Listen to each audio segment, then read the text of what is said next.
جمعے کی فرضیت کے اعتبار سے سورۃ الجمعہ کافی ہے۔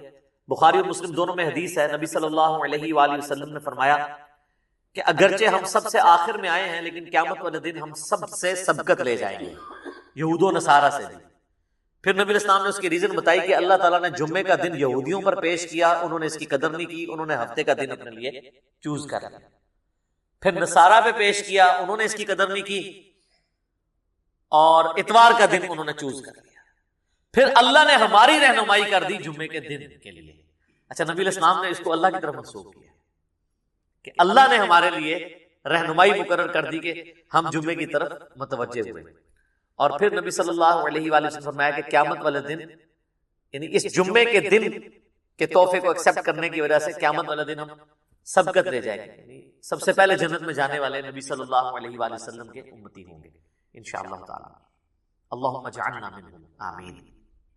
صحیح مسلم میں ایک حدیث ہے کہ نبی صلی اللہ علیہ وآلہ وسلم نے فرمایا کہ جمعے کا دن باقی تمام دنوں کا سردار ہے۔ اسی دن آدم علیہ السلام پیدا ہوئے، اسی دن وہ جنت میں داخل کیے گئے، اسی دن جنت سے نکالے گئے اور اسی دن قیامت قائم ہوگی۔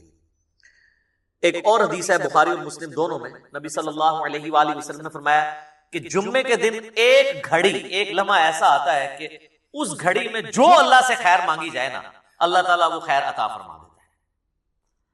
اچھا، اس میں اب مختلف اقوال ہیں، بہرحال صحیح مسلم میں ایک حدیث ہے کہ نبی علیہ السلام نے فرمایا کہ یہ جو قبولیت کی گھڑی ہے نا، یہ خطیب کے منبر پر بیٹھنے سے لے کر نماز جمعہ کے ختم ہونے تک اس دوران یہ ایکٹیویٹی ہے، یعنی ایک گھڑی ایسی آتی ہے جو قبولیت کا وقت ہے۔ ویسے پبلک میں مشہور ہے کہ وہ دو خطبوں کے درمیان وہ بھی ہو سکتا ہے، اس کے علاوہ بھی نماز کا بھی وقت ہو سکتا ہے جس میں آپ اللہ کی طرف رجوع لاتے ہیں۔ جمعے میں جمعے کی نماز اور اس کی تقریر کے علاوہ دو اعمال ایسے ہیں جو اسپیسیفکلی اہمیت کے حامل ہیں۔ المستدرک الحاکم میں صحیح سند سے یہ حدیث ہے، مشکات کے اندر بھی موجود ہے کہ جو شخص سورۃ الکہف کی تلاوت کر لے جمعے کے دن تو اگلے جمعے تک اس کے لیے ایک نور اللہ کی طرف سے مقرر ہو جائے گا۔ اور ابو داؤد میں ایک حدیث ہے، مشکات میں بھی ہے، سنن نسائی میں بھی، ابن ماجہ میں بھی، کہ نبی صلی اللہ علیہ وآلہ وسلم نے فرمایا کہ جمعے کا دن جو ہے یہ یوم مشہود ہے، یعنی اللہ کے حضور اعمال پیش ہونے کے اعتبار سے۔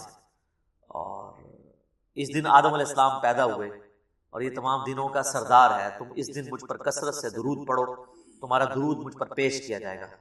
تو صحابہ نے عرض کیا اللہ کے محبوب علیہ السلام، جب آپ فوت ہو جائیں گے اور آپ کی ہڈیاں مٹی میں مل جائیں گی، یہ الفاظ ہیں حدیث کے، کیونکہ اس وقت 295 اس طرح اپلائی نہیں ہوتی تھی سوال پوچھنے، تو تب بھی آپ پہ درود پیش ہوگا۔ تو آپ نے فرمایا ہاں، ان اللہ حرم علی الارض ان تأکل اجساد الانبیاء، بے شک اللہ تعالیٰ نے حرام کر دیا ہے مٹی کے لیے کہ وہ نبیوں کے جسموں کو کھائے، تو درود مجھ پر اس وقت بھی پیش ہوگا۔